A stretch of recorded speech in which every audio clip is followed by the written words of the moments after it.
that was my... Talk to me a little about Satyajit Ray. What was it? I mean, it must have been remarkable. You were 13. I was not interested in Satyajit Ray.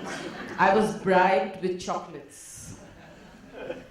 And when he offered this film to me, I didn't want to go because I was in a convent school and I thought that, my God, nuns would kill me. You're an actress? So I didn't want to do the film. Basically, because of that, more fear of the school and, you know. But my father said, not everybody at the age of 13 gets an opportunity to work with a master. I think you would be throwing away your life, and I'd be very disappointed if you chose otherwise. Because this is an experience that you can tell your great-grandchildren. And you will realize how proud you're going to feel later on. And I said, okay. But what was wonderful is when I went, I saw him groom actors. I used to be running around. I was 13. Running around, fooling around, just being 13-year-old.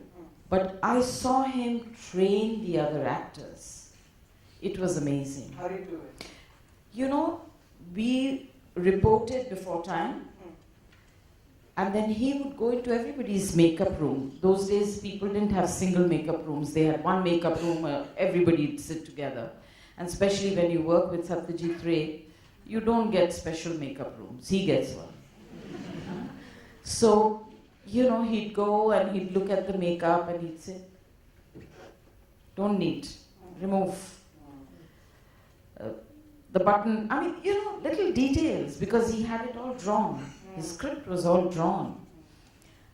And he would sit with every actor and he would talk.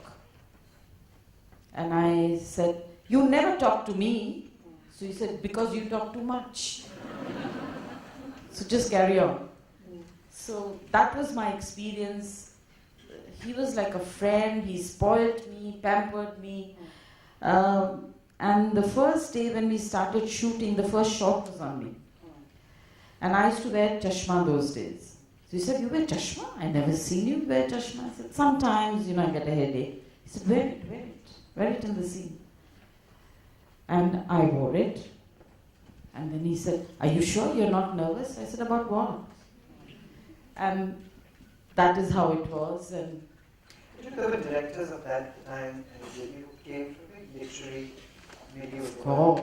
So what were those conversations like? I made it 13, it was too early on, but then subsequently you and Amitabh were also parts of very important films, and those directors were influenced very heavily by literature. What were those directors like? Well, you know, I've been very fortunate. I worked with some wonderful directors who were basically like Rishikesh Mukherjee was a teacher, and science was his subject. And then he became an editor, and then he came and started directing films. But you know, they never wore it on their sleeves that, you know, they were influenced with literature. But of course, without literature, I mean, you know, you can't make cinema. So what you see today is the foundation of all that. No. I mean, but there is no literature. Yes, and I don't know why. It's very sad. But of course, you have to, if you read, again, it's like, reading is like learning to act. You just store everything in your mind. And then when it comes to execution, a button gets pressed and you start. So if you don't read literature, how are you going to be able to make something nice? Profound, meaningful. Profound, of course, of course. You know, the other person that you have a very strong intellectual friendship with is Gulzar Saab, who was also Yes. DSP for us. Yes. Can you talk a little about It's very difficult for me to talk about these people that I've worked with who are so great. But you know, when I've worked with them, I never felt that they were so great. or so, well known, or, I mean... The way their power was their simplicity to be able to self-efface. Yes, of course. Work without Yes. mask, really. But I think Gulzar Bhai's every movie is, if you see and analyze his cinema... Give me a specific example of that. Oh, I like all his films. It's just poetry. It's just, but you can see that this man has read so much that when he is making a film, he translates that reading into cinema. And it was the same with Rishikesh Mukherjee. Same with Satyajit Ray. I mean, again, coming from a family of writers or... Well, that's also true for you and Amit Uncle that, because of Dr. Jaya Bachchan, you grew up in an extremely, he grew up in an extremely scholarly background, and you were part of that family. What was it like living in the shade of Dr. Jaya Bachchan? Oh, there was no shade. Really? No. He stood alone. Really? Yes. Very normal. It's very difficult to, again, as I said, that I've been very fortunate to have been with somebody like my father. I am what I am because of him. And then again married into a family where again there was literature. So it's very difficult, except that my father-in-law was extremely fussy. My father was a little more casual. My father-in-law would, once a week, we always had a little session at home, just the family, and he would insist that we dress and came for the evening. He said, why should a writer have to sit and read in front of people who look scruffy and not made up? You want to listen to my poetry or my literature? Please come dressed. Wonderful. And it was really wonderful. And it was not only the adults, but even the little children were asked to sit. And he started writing poetry for the first grandchild when she was born. And that was his gift to all his grandchildren on their birthdays. Light poems for them. Right. Yes. And also he named it. And also he wrote for his children, for his sons, he's written poems on their birthdays. So in one of his books you can read Amitabh ko, Ajita ko, Janamdin. Wow. So he's already building that legacy. So you can yes. And I have all the collection of all those letters, all those poems. How do you think that, even when you hear Amit Uncle recite his poetry, that there is a sense of a shadow, there is a sense of somebody growing up in a much larger genius? Siddharth, I feel that you don't grow if you're under a shadow. You grow if the person is there but there is no shadow. Right.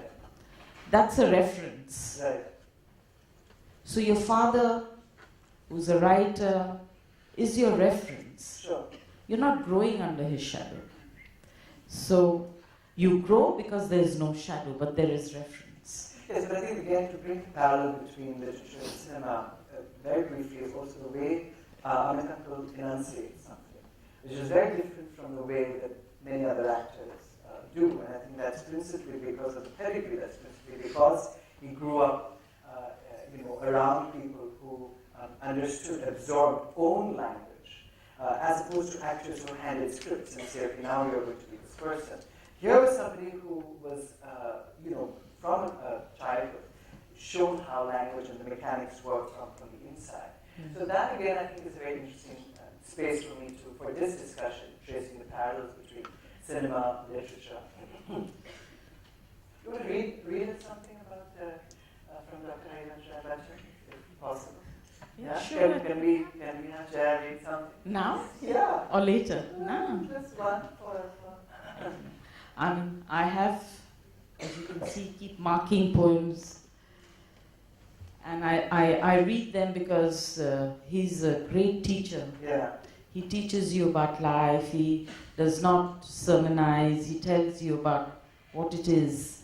And it's timeless. His poetry is timeless. Of course, if anybody who's read Dr. Bachchan's biography, I think his the first one that he wrote, Kya Bhulu Kya Yaad Karu, I think it is the most honest biography that I've ever read.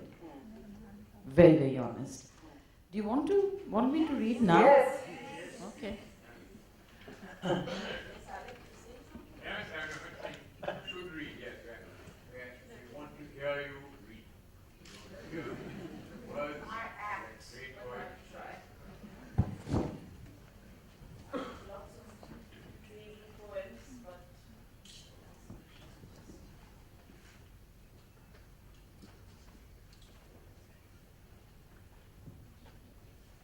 tissues are to wipe my nose.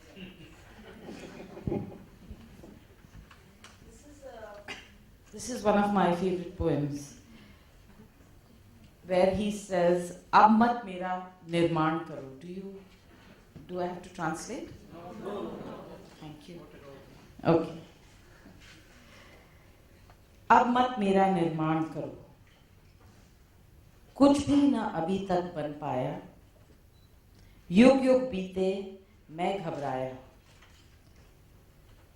भूली मेरी विहलता को, निज लज्जा का तो ध्यान करो, अब मत मेरा निर्माण करो. He is, I think, somewhere challenging anyone who creates or who makes. इस चक्की पर खाते चक्कर, this is the कुम्हार, मेरा तन मन जीवन जर्जर, हे कुम्हार मेरी मिट्टी को और अब न हैरान करो, अब मत मेरा निर्माण करो. I love it. I love it. And this is my favorite. कहने की सीमा होती है, सहने की सीमा होती है, कुछ मेरे भी वश में, मेरा कुछ सोच समझ अपमान करो. This is one of my favorite poems. I mean, it shows he was so quiet, but he was so strong. And you can see it. He was different, he was defiant. How did he respond to yours? And I'm talk